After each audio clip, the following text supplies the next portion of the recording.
Welcome to this first Beyond the Noise live broadcast. This is, if you like, a pilot episode. It's the only one we're going to do in 2018. But we're going to be doing these on the Common Space Facebook page every Thursday from 7 p.m. And we're going to be looking at the biggest stories in the news that week, discussing them, and most importantly, hearing from you.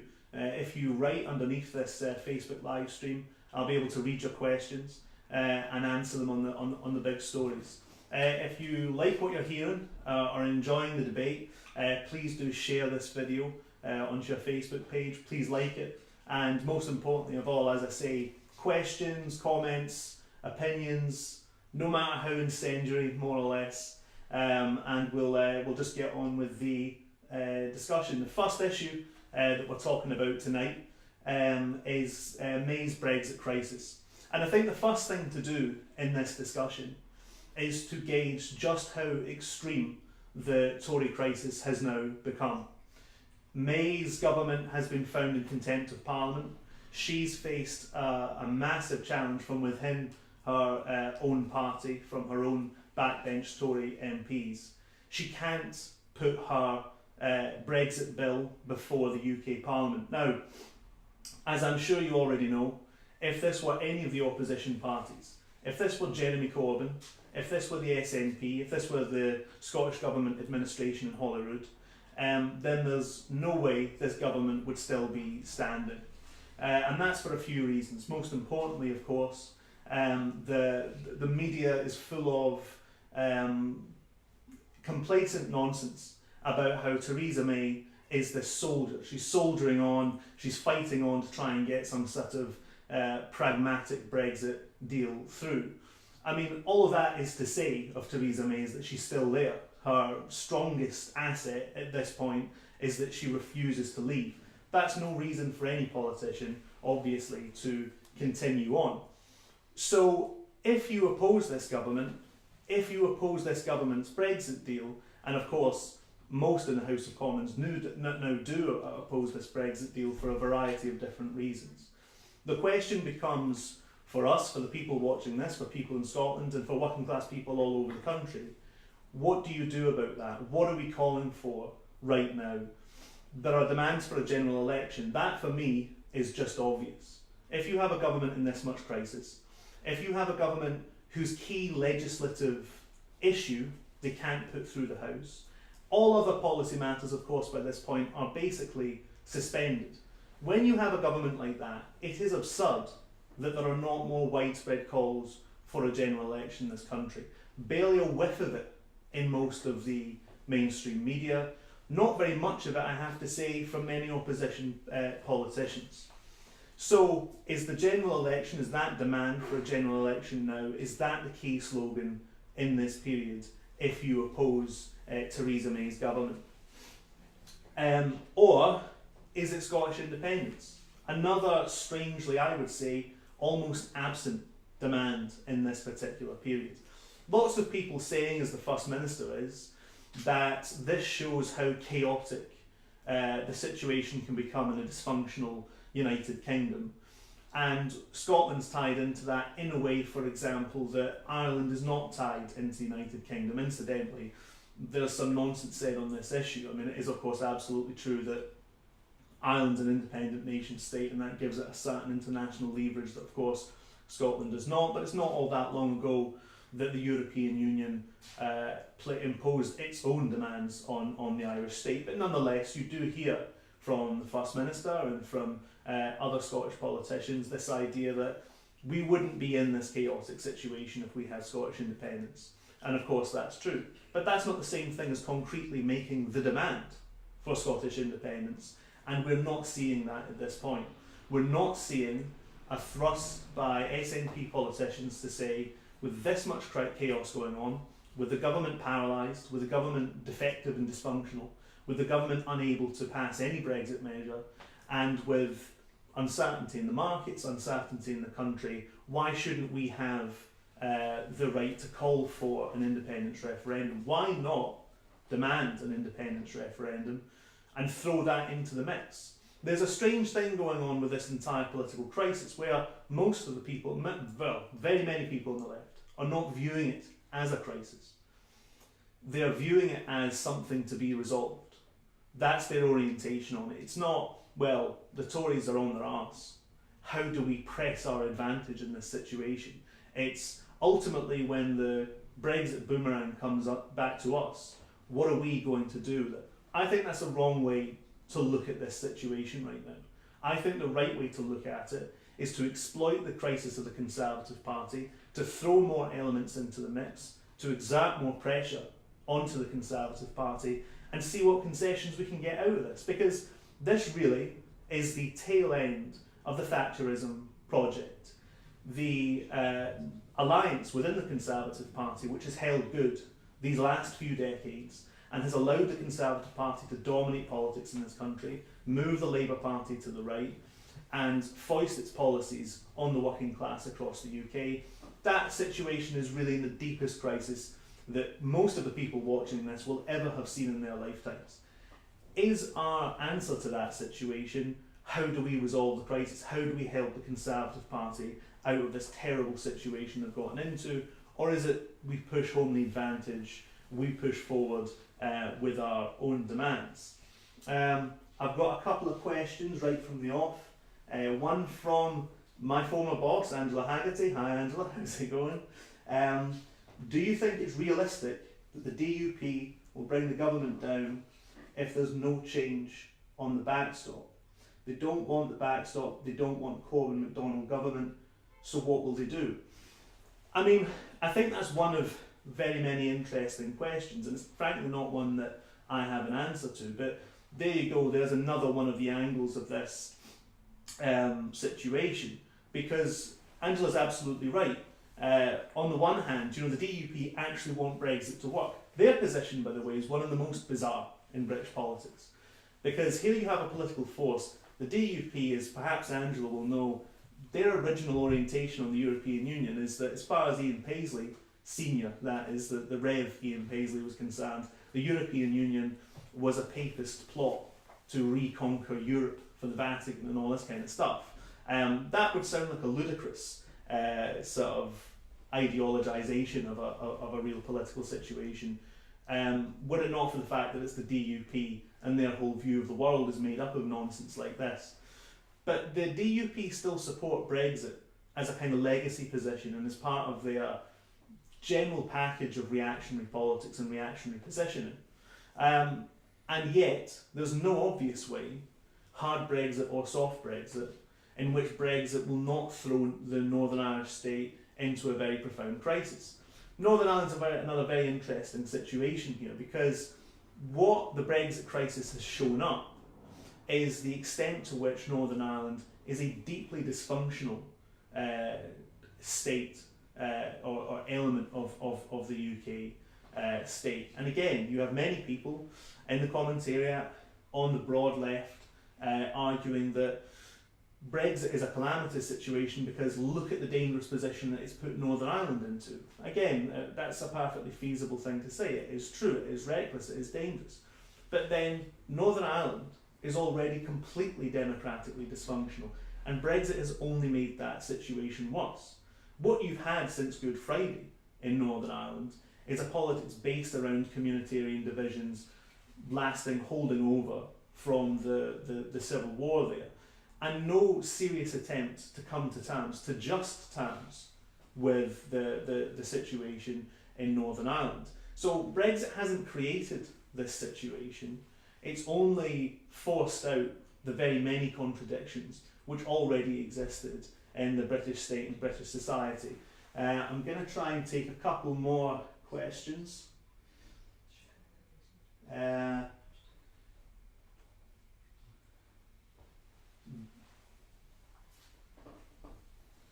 Sorry, I'm not getting any up on the screen right now, so I'm just going to keep warbling on. Any more thoughts on Scottish independence? Because as I say, this is something which has confused me since the onset of this crisis. There has been, incidentally, one SNP MP at Westminster, Angus MacNeil, kind of break rank on this issue in the pages of the national newspaper. And he argued, I think, quite convincingly, that the SNP was in danger of recasting itself as the Stop Brexit party rather than the party of Scottish independence. And that was a situation that had to be resolved by the SNP forcing forward what he called its core politics, its core demand of Scottish independence in this time of crisis. Of course, it's traditionally been a thing in national movements in these islands that the crisis of the British state is seen as an opportunity for national movements. It's seen as an opportunity for radical movements. And I think there's a degree of concern, certainly it came across in Angus MacNeil's article, that rather than view the crisis of the British state as something which needed to be exploited, if that's not too kind of grievous a phrase, that it was something that had to be resolved so that we could return to a certain form of the status quo, so that from the point of view of that status quo we could once again, in a more balanced political environment, advance the cause of Scottish independence. And I think that's wrong-headed, not just because it's not exploiting the crisis. I think it's in danger of being wrong-headed because I don't think there is any return to the status quo. There was a very interesting tweet by a BuzzFeed journalist this morning that pointed out, for example, that there are votes of no confidence now against the French government, against the Polish government. There are similar moves afoot against governments around the continent. This is the situation, and we'll get onto it in a minute and talk about the yellow vests, but this is the situation that European politics, not just British politics, is in. Hopefully I can read a few questions.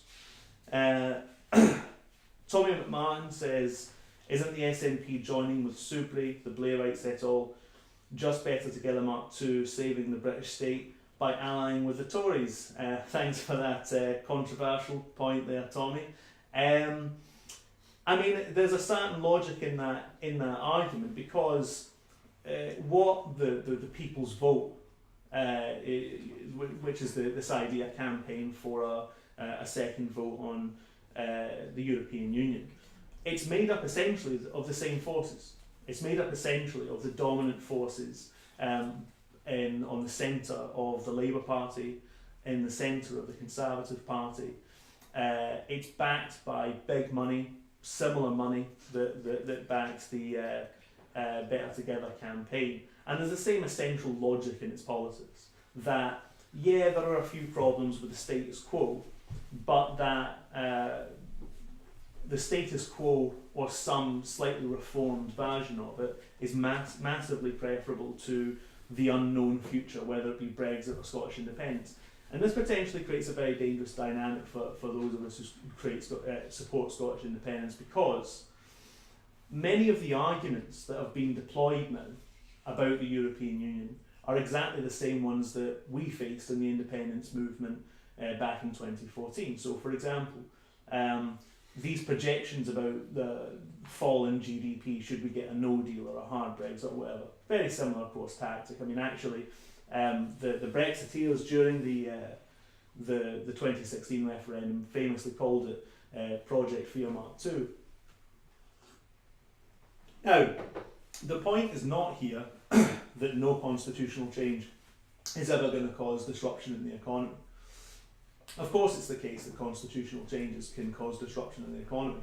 The question is the class relationship between the constitutional change and ordinary working people. In the last 8 years, GDP has grown for every year. Also in those last 8 years, the average wage in this country has fallen by almost 10%. So there's no obvious relationship between these kind of headline economic markers like GDP and the incomes that ordinary people experience. I note there that wages have fallen, but actually there's a much wider register of sort of fall in the share of wealth, the share of income that working class people enjoy through the welfare state, for example, through the growth in private debt, which has been a feature of the modern economy, and which means subtracting wealth from ordinary people's pay packets, every month. So we're potentially in a dangerous situation where we're reinforcing all of the tools that the British state used against us in 2014 through the People's Vote campaign. But there's one really key one that we need to address. And that is this. If a second vote is the ultimate outcome of this crisis, that means there will need to be a second vote to ratify a vote for Scottish independence. And that's not just me that's saying that, that's the leaders of the People's Vote campaign. So Vince Cable, for example, has literally said, once we've established this precedent with Brexit, to have a big constitutional rupture on this level, this exact same model will then apply for Scottish independence. And he's saying that for a very deliberate reason. He's saying that because he's trying to sell it to the British state as the best way out of this particular crisis. He's saying, not only will this head off Brexit, and we have to remember, because it's so often forgotten on the left, the British state does not want Brexit. It bitterly opposes Brexit. It bitterly opposes being extricated from a European Union which has made a lot of money for the majority faction of the rich in this country. And that's basically the same reason they oppose Scottish independence. They don't want to see the British state as a vehicle diminished. They don't want to see Britain diminished on the world stage as an actor in its own interests. So, obviously, if there is a second vote on Brexit, we're very quickly moving on. Well, if there is a vote for Scottish independence, we're extraordinarily likely to then face a ratification vote. What happens in that situation is, in the negotiations, there'll be a period of about 3 years of negotiations after a vote for Scottish independence. The British state will be incentivised to give us nothing. Because if at the end of that 3 years we're holding nothing, then the vote, so the thinking will go, to ratify an independence referendum will be a foregone conclusion, because it will be a cliff edge exit in the language of this period. So I think it's worth bearing in mind that we're in an extremely sensitive period with Brexit, not just on the question of the European Union, but on the question of Scottish independence as well. I've got another question. Why have Irish Republicans failed to capitalise on the Brexit crisis? That's an interesting question. I mean, I need, I suppose, a deeper knowledge of Irish politics, but it is, I think it's the case that in Irish politics, and this actually goes for most of Europe, the left is much more sceptical of the European Union than we are in Britain. It's actually an item of Britain's relative parochialism as a country that the left here doesn't have a Eurosceptic left. It's also because, of course, we weren't in the Euro, so we weren't in the car crashes of recent years. Obviously, Sinn Féin think that opposition to the erection of a border, you could see obviously why that would appeal from an Irish nationalist perspective. It's not difficult to see why. What I think they'd probably be better off doing is emphasising that the best way to avoid a hard border in Ireland is to reunify the country. Again, to assert their key and most radical demand. And I know that there is a campaign for United Ireland sort of trundling along there. I'm generally suspicious of this idea that you can contain all of the contradictions of British society just by somehow averting hard Brexit or a no-deal Brexit or overcoming the Brexit vote with a second vote. I think that those contradictions are the very meaning of the British state. I don't think that there is a kind of liberal centrist approach to overcoming the problem of democracy in Northern Ireland. Another question from Sean. Sean asked me if I think that Kilmarnock Football Club can sustain a credible title challenge this season. Sean, you were a dick, and I have absolutely no idea because I don't know fucking anything about football. So thanks for that, and I'm going to move on to the next issue, which is the Yellow Vests, and which is, I suppose, a very related issue to the Brexit one, because, like I was saying before, this is really the image of European politics now, because you have challenges to forces which, of course, were supposed to return European society to some kind of stability in recent years. When Emmanuel Macron arrived on the political scene, he made some of the most ludicrous claims about how he would repair a broken European Union, a broken European society, and a broken French society. France is a society very much like the UK, in a very extensive degree of decline, economic decline, social decline, conflict between social classes in France. He said, for example, that he was like Jupiter, the Roman god of gods. He really said that, and what he meant was that he was floating above political disagreements in the country. He himself wasn't political. He himself was this sort of demagogue-like character who would govern purely in the national interest, completely beyond politics. The interesting thing in some respects about the Yellow Vests is, to an extent, they make the same claim. To an extent, the Yellow Vests say, we're beyond and above politics. We're not left-wing, we're not right-wing, we're France. And we're here with France's demands, which is a very powerful frame of the Yellow Vest politics, but it's not necessarily true in the same way that Macron's claim about being beyond political differences isn't true. The question I asked for this broadcast was, are they reactionaries or are they revolutionaries? To me, the question is completely obvious. I mean, on the morning of when the sort of big riots started kicking off in the Champs-Élysées and so on in Paris, the European mainstream media completely lost it. A big part of this seemed to be that it was the iconic parts of Paris. I mean, Paris is not, riots aren't that unusual there.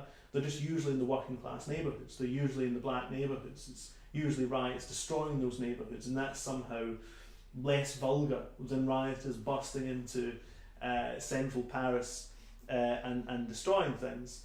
And they said, this is just a tide of madness. This is something that's come off of Facebook, like I'm inciting you on Facebook right now, of course. This is just coming off of Facebook and it's turning into this protest movement. It has no demands. Actually, Macron initially said of the Yellow Vests, he said something like, they don't know what they want, but they want it right now. So it's this idea, this return of the idea of this sort of vulgar mob, the mob that doesn't know what it wants and is just out for the blood of the rich and so on. And this is a kind of a long run idea in the minds of the European ruling class. Actually, if you went back to the French Revolution, you'd find exactly the same thing. The idea that the mob is reactionary and it's irrational and it's against enlightenment and all this kind of stuff. That kind of complacent talk very rapidly gave way to Macron's concessions. So just a couple of days ago, the French president, who was supposed to be the centrist saviour of the establishment, came before the French people, actually didn't. He recorded a message in which he made a series of concessions, and they included a raise of the minimum wage by €100, the cancelling of the fuel tax, which initiated, and this is an interesting aspect of this issue as well, the protests were initially kicked off, of course, by a carbon tax on fuel, and some other concessions as well, including, for example, cancelling a tax on pensioners and cancelling a tax on overtime. Now, all four of those are very clearly class demands. They're concessions to the working class. So as far as Macron's concerned, this isn't a movement that's beyond left and right. And at that point, he also had to basically admit he was not president beyond left and right.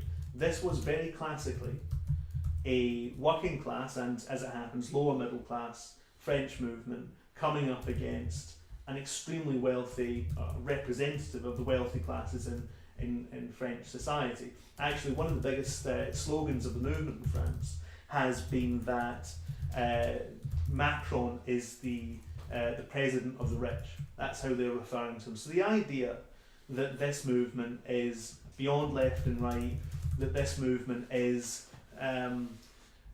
dangerous and irrational and so on. That is an idea that has been disconfirmed by both sides in this movement so far. Both Macron and the Yellow Vests have together confirmed that this is basically a movement of the working class with left-wing demands fighting against a right-wing president who defends the issues of the rich, so for the interests of the rich. So as far as I'm concerned, this is very much a movement. This would be a revolution rather than a reaction. I mean, of course, it's not a revolution. We're not at that level. But the other thing that's interesting about the Yellow Vests is that they've arrived in politics at a time when many people, particularly around Brexit, think that the kind of ne plus ultra of politics now is parliamentary wrangling. It's not social movements. And right in the middle of this situation arrives a powerful social movement like the Yellow Vests and basically sweeps away all of the the electoral speculations, the petty politics that goes on in Parliament, the petty professional politics of French and British society. And there's a really important thing to say about the Yellow Vests here. This is the core of left-wing politics. The idea of left-wing politics is not that some lefties are going to turn up and be enlightened in a way that the right who are in power are not enlightened. That's not the idea. The idea is that the people themselves will make progressive change. And that's why it was slightly disturbing, for me anyway, in Britain to not see very many people on the left simply say that we want the Yellow Vests to win. We want them to fight and we want them to win because they are the solution to problems in this country.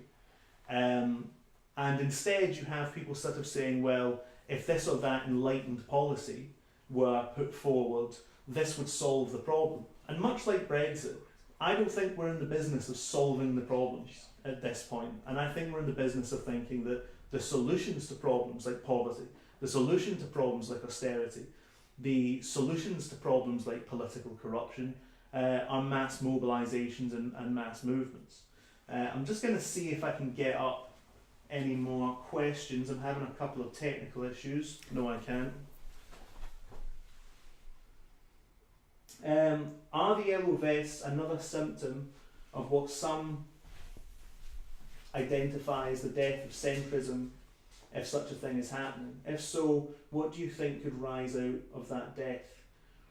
What's the next great political ideology? It's a fascinating question. What's the next great political ideology? I suppose, in a way, it's already my perspective that, what I was saying about both the movement and the president say that they are, quotes, beyond left and right.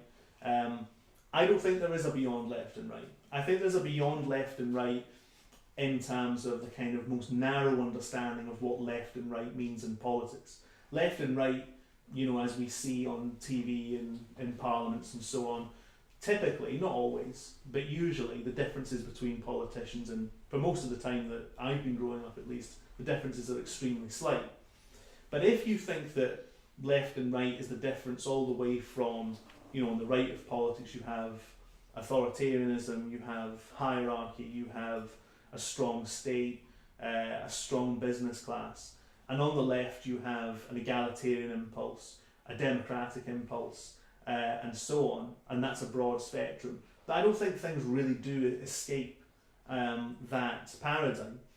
I don't think the paradigm has escaped. What I do think you'll find is that in this century there will be new iterations of left-wing politics. It's not going to look exactly like it did in the 20th century. In its most vital regards, it will look like that. It will look like mass movements of the left versus a relatively small elite and so on. It will still carry the same demands for wealth redistribution. There's absolutely no question of that, and that's the central demand, as far as I can see, in the Yellow Vest protests. It can't really avoid the question of wealth redistribution given how utterly massive wealth disparities have now become in the 20th century. So massive, in fact, that they dwarf even the wealth disparities of the 20th century. I do think that where we are right now in politics, And people talk often about the weakness of the left. Concretely, what does that mean? For me, it means when the yellow vests turned up, because you also get this thing on the left, a degree of cynicism where people say, oh, when are the people going to rebel? When are people going to do anything? You know, we've had austerity for 10 years and so on. When people therefore do turn up, because the yellow vest isn't about some carbon tax, it's about the whole project of wealth redistribution from the majority to a minority that's taking place these last 10 years and of course for decades before. When that movement finally does emerge, it's incumbent on the left to relate to that on its own level, to try and sharpen its ideas, to intervene in a way that's helpful to the movement. But the idea isn't that we sort of colonise that movement, of course. It is that we find within it the most progressive ideas, the most progressive sentiments, and try and sharpen them and try and draw them out and try and draw out the conflict between those social forces, between Macron and the yellow vests. The danger is always there's a sort of Guardianista columnist approach to this, which is to say the yellow vest might never have happened if only this or that policy was introduced, if only we had, you know, figures on the centre left in government rather than Macron, this need never have happened. That's sort of besides the point. It's a good thing that it's happened. It's a good thing that the yellow vest has happened. And the last point I would make about that is the yellow vest can come here. I don't mean literally the yellow vest movement of France. I mean something that looks a lot like the yellow vests can very easily come here. You know, and we'll go on to talk about this in the budget in a bit, but the Scottish Parliament looks sort of stagnant. It looks like there's nothing going on. It looks like there's no real debates going about. It looks like nothing can break the current political deadlock where you have relatively similar numbers of pro-independence and pro-union politicians in the Parliament. The thing that's going to break that deadlock is an upsurge of popular anger. And if, like me, you're on the left, if you support Scottish independence, you need to be prepared for that, because that's going to be, could very easily be, the next big issue in this movement. So it's going to spread across Europe in some form or another, and it's going to come here, and very much depends on how we deal with it. I'm going to move on in a bit to talk about the Scottish budget, but before that, Mikey Jarrell says, given that Macron has partly conceded to the demands of the yellow vests, do you think that this success will inspire other protest movements across the world and the political spectrum to move towards rioting and violence when they would otherwise be peaceful? Not necessarily. I always think that the question of violence in politics is a contingent one and not one necessarily of principle. I've never been someone who felt that violence was either a great thing in politics or a complete no-no in politics. I think that the question of violence is always, does the movement need it? Usually for self-defence. I mean, I didn't see how this fighting started in France, but I can tell you that what we know from studying the history of social movements is things usually turn violent because the police attack the demonstrations. And let's not think that all the violence goes one way as well. I mean, last weekend, when there were concerns in the French state that these demonstrations would peak and there would be this orgy of violence and so on, the real violence came from the French state. I mean, the French state started rounding up, for example, hundreds of people. On the day of last Saturday, early in the morning, there were dawn raids, people were rounded up to stop them going out to protest. There's a viral video that many of you may have seen where the French state rounded up a group of school children and made them sit on their knees and film them, and basically to humiliate them and to remind the French people, this is who's in charge. You know, in the end, we're in charge. So I think it's not a wrong thing to say about the course of history in general, that throughout history, by and large, the people are becoming a less violent force and states are becoming a more violent force. So when I think about political violence, I always try and bear that context in mind.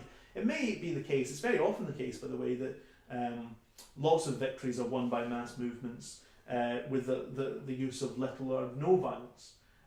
It's not true that, I mean, there are very few mass movements where there's never any violence.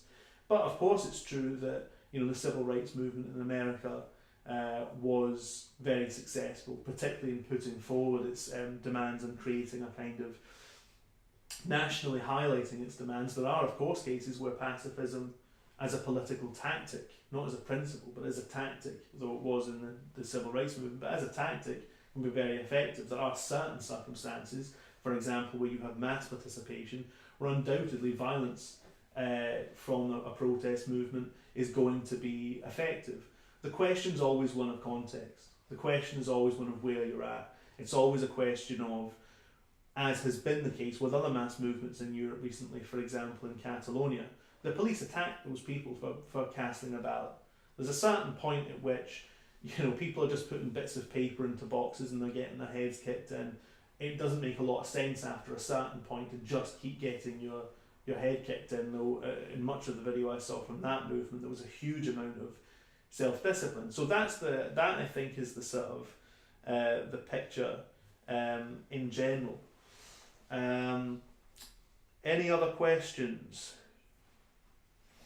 I could easily. I'm going to go back to the EU one. I mean, I think these in a way are not entirely, you know, separate questions.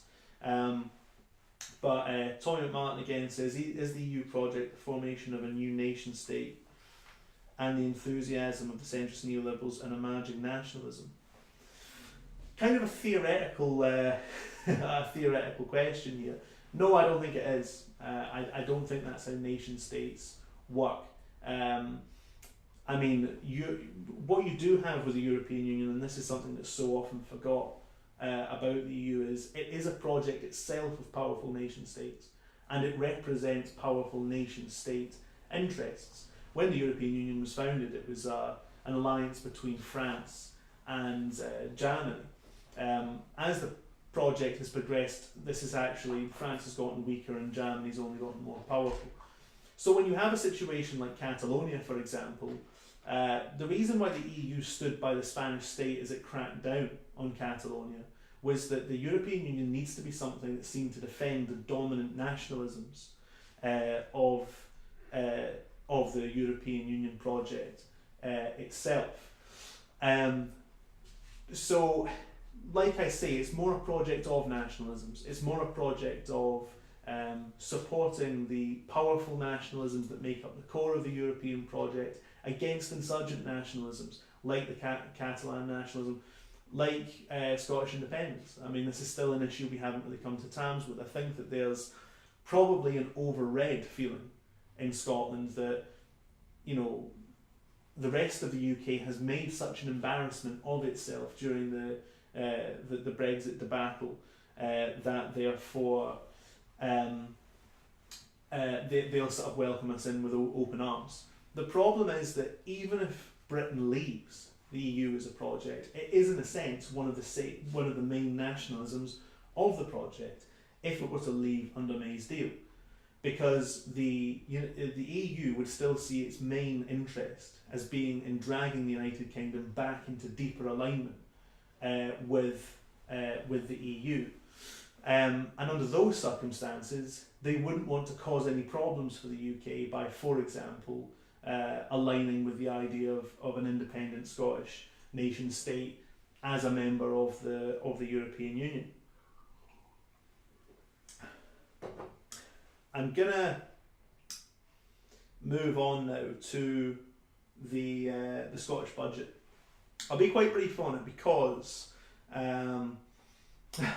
at a certain level there's not very much to say. There is something I think very interesting to say about the Scottish budget that Derek Mackay introduced yesterday in the Scottish Parliament, and that First Minister Nicola Sturgeon defended today in the Scottish Parliament, and that is that the traditional alliance between the Scottish Green Party and the SNP is under the worst strain that it ever has been.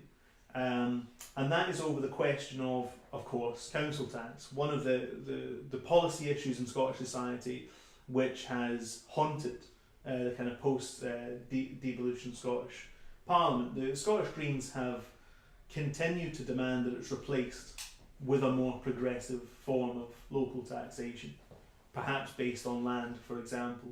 And the council tax famously is a legacy of Thatcherism. It's a regressive tax.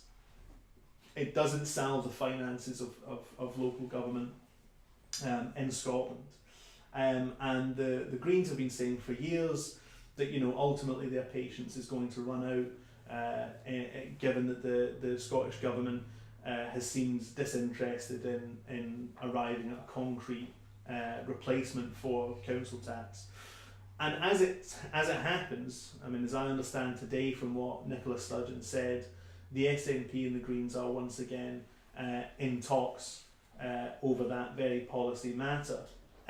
Also in the past, the SNP has been in a position to reach out to some Liberal Democrats and to basically give them money for their constituencies to buy them back in to the process. But at the moment, it's in stalemate. Another question's about local finances, and on the day of the budget itself, there were protests outside discussing or demanding increased funding for local government.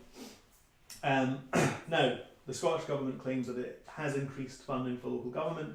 COSLA disagrees, and this is the kind of routine situation now for Scottish budgets, where there's endless discussion over exactly where the money is coming from, how much of it is actually going to local councils, and endless debate over who's getting what finances. So there's a question there for people who are watching, which is, if we're saying there is not the time for Scottish independence, given that given that funding that we receive from the central British state is being cut, what's our answer to that situation? What's our answer to the crisis of underfunding in local authorities?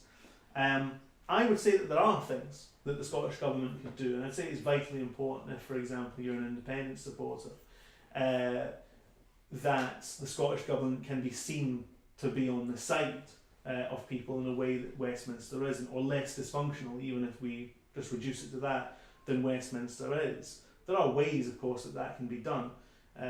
One is changing the way that we currently deploy income tax.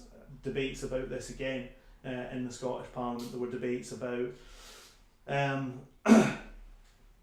the higher rate of tax, how in down south and at Westminster the Conservatives have raised the higher level of tax to take people out of the higher level of tax. In Scotland they've kept it I think around 47,000. I'm sure people can inform me if that's not the case. And so the Scottish Government took heat from the Scottish Conservatives today on that basis that, oh, you're a taxing government and so forth, and they did hold off the Scottish Conservatives. But we have to ask ourselves at this point if that's enough, given that the balance of political forces in Scotland remains very much on the left. Actually, Scotland remains a very unusual country for this if you look at European politics. We have a situation in Scottish politics where, at least if you believe the politicians in these parties, what you have is three big centre to centre left sort of Big Ten parties: the SNP, Labour and the Scottish Greens. There are very few other political contexts around Europe where you would find three parties like that all simultaneously represented in the same party, and only one party nominally of the right, and that's of course the Scottish Conservatives. To improve Scottish finances, there are tax powers there. There is local tax, there is the income tax, and I suppose the question to you is, do you think that we should, in Scotland, we should have more progressive taxation? And the last and related issue there is pay. Now, the public sector, the average public sector pay, if you're the average public sector worker, you're going to see your pay increase this year, according to the Scottish Budget, by 3%. Now, inflation is 3%, so that basically means, or more or less 3%, that basically means you're not going to see an increase in your pay. And And this is becoming a very kind of hot political potato because of the mass movements that we've seen in Scotland in recent months. For example, the Teachers' March, tens of thousands of teachers, a gigantic march by Scottish standards, and of course the equal pay strike in Glasgow. Actually, the latter half of this year has proven a very interesting year for industrial politics and for street politics in Scotland, something which I think most observers would agree had sort of dampened down a bit in the years following the 2014 referendum. Now, my perspective on this is, and I think this is going to become a shock for politicians right the length and breadth of the UK, I think that there's a huge reservoir of resentment in large parts of the public sector working class and private sector working class. The difference here is one of agency. Public sector workers are much more unionised. They're much more likely to fight for increased pay and conditions.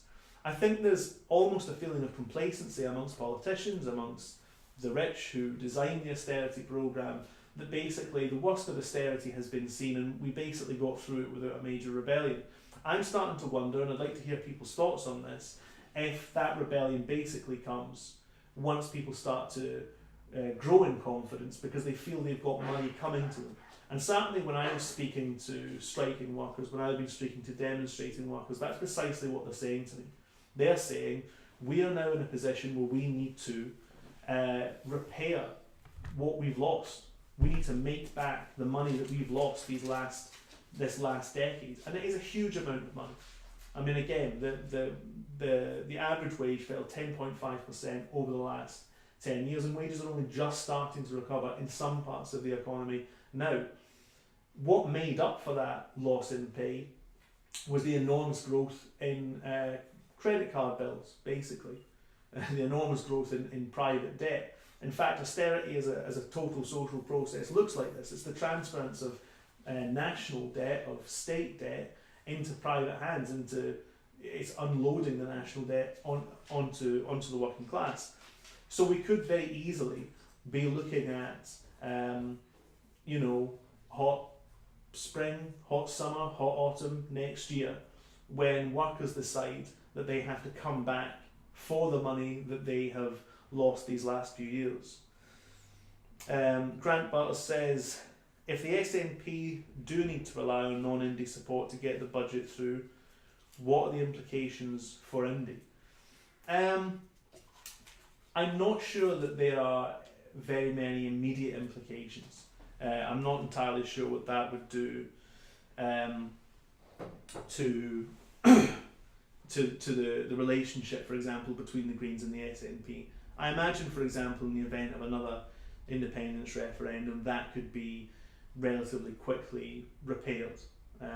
That's my assumption, having seen taking part in the last independence referendum, though it does raise an interesting question about what would happen to the Scottish Government in the event that a pro-independence majority cannot be won in the next Parliament. And that's an interesting question now, because in case people didn't see this, at a Women for Independence conference a few weeks ago, Nicola Sturgeon said that she would have to seek another independence referendum mandate, or that she may have to, I think was more her words. And there had been an assumption up until that point that the SNP thought that they had a mandate won in the 2016 Scottish election and then ratified in the Scottish Parliament. So there is an interesting question there about what happens at the next Scottish elections if the combined independence forces can win a majority in the Parliament, and what does it look like if they can't? My assumption is that the ravine between unionist and pro-independence parties might be, I'm not sure on this, but might be deep enough that the SNP, if they won the most seats, would continue to have to govern as a minority administration as they are now. The difference, of course, then would be that they wouldn't be able to rely, as they have on the Greens, to make up the numbers in many crucial votes. So yeah, I think it is interesting in that it might be presaging a situation that might become more permanent in the Scottish Parliament, where there has to be not just cross-party work, but cross-constitutional position work in order to get legislation passed and so forth. I've got quite a long message here from Tejas. Sorry, I've almost certainly mispronounced your name there. Reports that the DUP could be willing to ditch the Tories' confidence and supply agreement as allies Monday, once May returns from Brussels. If this results in a snap general election, what steps should the Yes movement take to orientate itself in relation to the SNP as far as advancing independence is concerned? I think I might know what your position on this is, and the reason I can't pronounce your name is you never have the same name on Twitter, like so many young people these days. I mean, what should independent supporters do in the event of a general election? What should they demand? If I'm right about who you are, then your demand's going to be that I hope I get this right.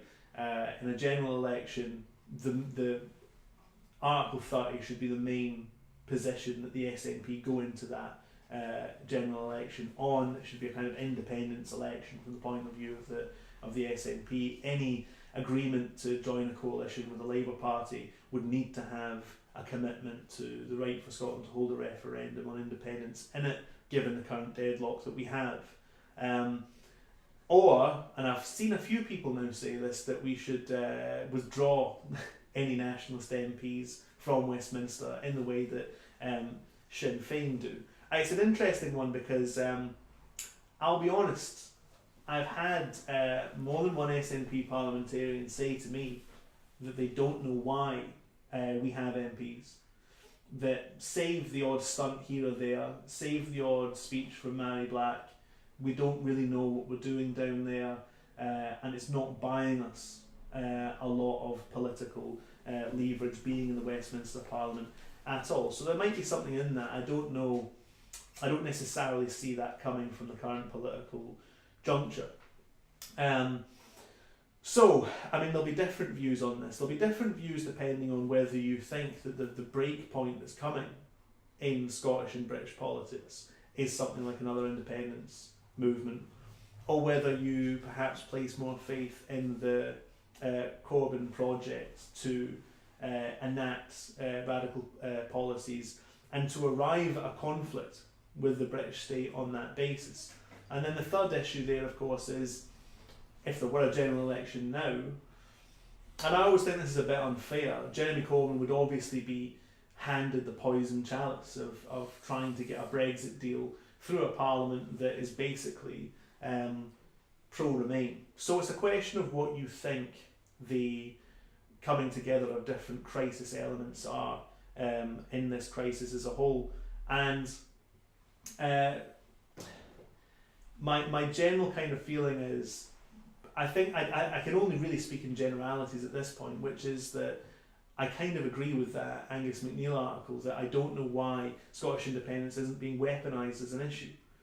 And again, I imagine if that was said in front of an SNP strategist, they would sort of think that was a very crude and vulgar way to put this across.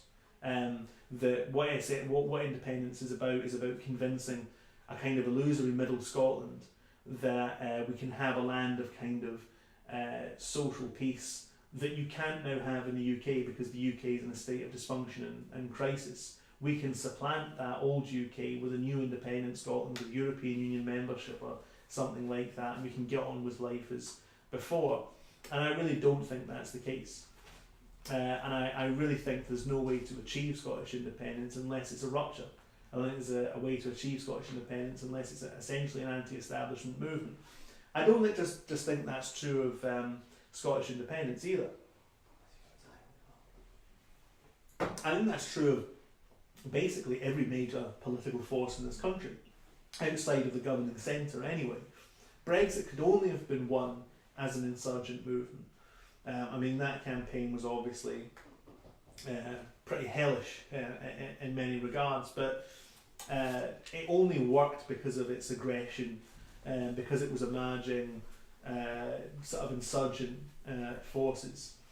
And by the way, the extent to which that's not true, the extent to which Brexit is the project of a section of the ruling class, is why it's not working. It's why that we're not looking at hard Brexit in this particular situation. It's why May can't get hard Brexit deal through the Commons.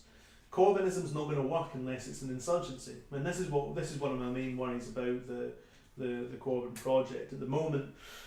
I'm seeing a battle for the soul of that project between Corbyn himself and some around him who want to keep it a small p populist project that addresses the concerns over wealth redistribution in the country, the class crisis, the working class crisis in the country, the crisis of austerity, the crisis of poverty, the crisis of British foreign policy, and a more kind of soft left element of the party that thinks that basically what Labour's going to be about is kind of good governance, and that seems to me to be a disaster. If Labour came to power on the basis that it was going to be the sound governance of the UK that the Conservative Party couldn't be, I think that's a political project that would very quickly find itself in an appalling crisis, and it would be in serious danger of discrediting the left, for example, in a way that Syriza did in Greece in 2015, discrediting the left challenge as being one that's not fundamentally about rupture. So if you're just tuning in now, I hope you're not, because we're almost at the end. It's a reminder that this every Thursday night is going to be on the Common Space Facebook page. This is going to be a weekly live stream that we have Beyond the Noise to complement the podcast, the Beyond the Noise podcast that comes out every Friday, that I hope that you're all listening to. Like this video and share it if you want more people to see it, and please keep sending in your questions. We've been discussing Brexit and whether Theresa May has a future, whether she can get the deal through, whether she can hold on. We've been discussing the Yellow Vests, whether they're a progressive movement or whether they're a sort of dangerous mob like you'd hear from some in the media. And we've been discussing the Scottish budget and whether it can pass, and whether the SNP can create an alliance that can move its budget through. You can also contribute to this live stream by going onto Twitter and using the hashtag BTN, thank you, BTN Live, that's hashtag BTN Live. And of course, remember to like our Facebook page, like us on Twitter, share this around wherever you can. And also donate to Common Space, because none of this works, of course, unless we have money. You may have noticed on Common Space there's a lot more multimedia stuff coming on. This is just an early pilot of something that's going to be every week next year. And we're going to have a lot more podcast material, a lot more video material. You've seen there's a lot of excellent documentaries come out this year, but all that expansion requires funding. So just to really round up my thoughts from this first pilot episode, I think that the role of the left in relation to Brexit is to exacerbate the crisis, not in some ridiculous, only good things can come from chaos. That's obviously not the case. But the left isn't in this position where it's governing the society and has to work out all of its problems. And this links into what we're saying about the Yellow Vests. The Yellow Vests are the solution. Mass movements like that are the solution. Mass democracy is the solution to the problems in society. Not good governance, not arriving at the correct arrangement with bureaucrats in Brussels or London or indeed Edinburgh or Washington. Rather, mass movements from the streets, from workplaces, like we saw with the equal pay strikes in Glasgow this year. And finally, on the Scottish budget, it's an open question whether or not the Scottish Government can, solidify an alliance around this current budget, given that it's not so far looked to redress the problems with council tax and local taxation. But in any case, as I said, there are mass forces which can resolve those issues at a street level, at a workplace level.